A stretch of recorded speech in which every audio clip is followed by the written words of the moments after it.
एक ऋषि थे जिनका 3 पैर था। भृंगी ऋषि वैदिक काल के महान तपस्वी थे जिनका जिक्र शिव पुराण, स्कंद पुराण और महाभारत में मिलता है। वे इतने कट्टर शिव भक्त थे कि किसी अन्य देवी देवता की पूजा तक नहीं करते थे, यहाँ तक कि माता पार्वती को भी नजरअंदाज कर देते थे। उनकी भक्ति इतनी तीव्र थी कि हर सांस में हर हर महादेव गूंजता था। एक दिन जब शिव पार्वती एक साथ बैठे थे तो भृंगी ऋषि ने केवल शिव जी की परिक्रमा करनी चाहिए, लेकिन पार्वती जी बीच में आ गई। भृंगी ने सांप का रूप धरकर उनके बीच से निकलकर परिक्रमा पूरी की। जब पार्वती ने खुद को अर्धनारीश्वर रूप में बदल लिया, तब भी भृंगी ने चूहे का रूप लेकर पार्वती के अंगों को कुतरना शुरू कर दिया ताकि सिर्फ शिव की परिक्रमा कर सकें। इससे क्रोधित होकर माता पार्वती ने भृंगी को श्राप दिया कि उनके शरीर से स्त्री तत्व समाप्त हो जाएगा। श्राप के प्रभाव से भृंगी का सारा मांस गल गया और वे कंकाल बनकर रह गए। भगवान शिव अपने भक्त की दशा देखकर उनका हृदय द्रवित हो उठा। वे जानते थे कि यह भक्त उनके लिए अपना सब कुछ त्याग चुका है। महादेव ने गर्दन झुकाकर कहा, तूने मुझे पाने के लिए अपना सब कुछ खो दिया, पर याद रख, जो मुझे अपना सब कुछ सौंप देता है मैं उसे अपने हृदय में स्थान देता हूँ। फिर उन्होंने तीसरा पैर दिया ताकि भृंगी कभी असहाय न रहे और वे भगवान शिव के गणों में शामिल हो गए। गणेश चतुर्थी पर एक बहुत ही सुंदर कहानी याद आती है।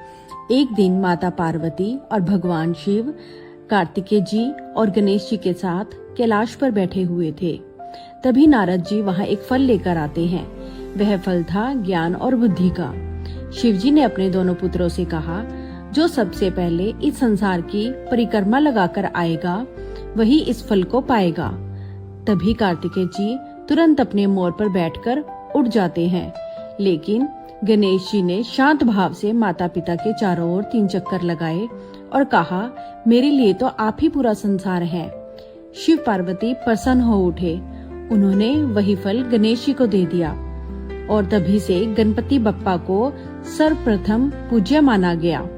गणपति बप्पा मोर।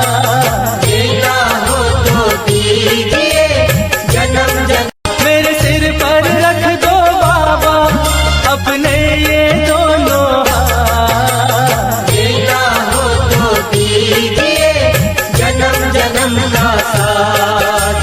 बेटा हो तो दीजिए जन्म जन्म का साथ।